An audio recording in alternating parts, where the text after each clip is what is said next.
ले बिही कलिंदर ले कलिंदर। ए बिही वाली औ का रखे हसो? तारगा तैसने बस कही थस लेवस न कहीं। अरे सुन तो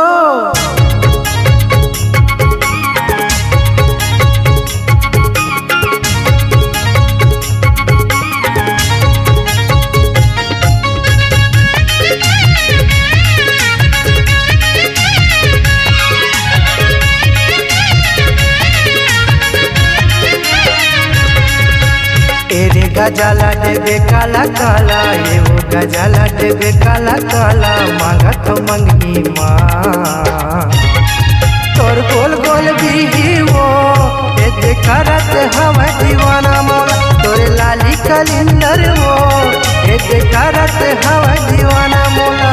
तेरे गजाला देवे काला काला ये वो गजाला देवे काला काला मांगा तो मंगनी माँ तोर गोल गोल भी वो ये करत हवा दीवाना मोला तोरे लाली कलिंदर वो ये करत हवा दीवाना मोला।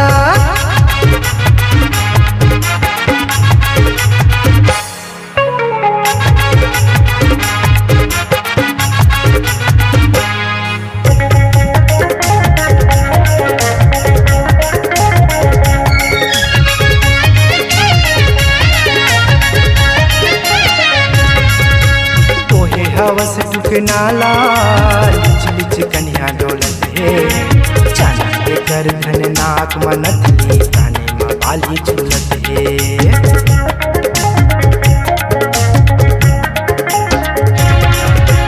उलट रही थसेसने काही महाल नहीं है मोर कलिंदर बिही हगा और बस की नहीं है मोर कलिंदर बिही हगा बस की नहीं। होगे हवाई वो मझनिया काली आवे वो बिहनिया कोनो लछन बतावे तोर कोल कोल भी वो ये करत हवाई दीवाना मोला तोरे लाली कलिंदर वो ये करत हवाई दीवाना मोला।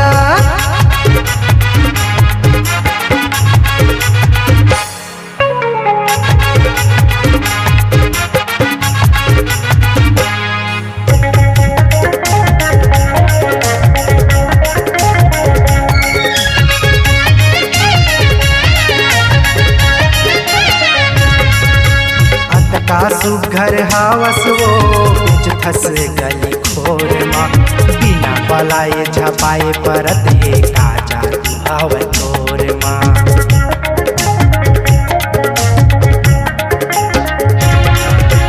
देवर देहुर टोरा कोनो लझन बतावे एक बार खाबे तहाँ लेगा भेरी भेरी सन सतावे एक बार खाबे तहाँ लेगा भेरी भेरी सन सतावे।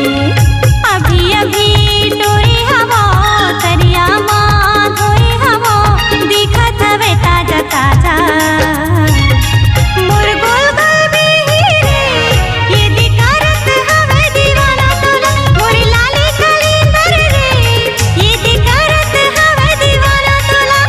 तेरे गजाला देवे काला काला ये वो गजाला देवे काला काला मांगा तो मंगनी माँ तोर गोल गोल भी वो ये करत हवा दीवाना मोला तोर गोल गोल भी वो ये करत हवा दीवाना।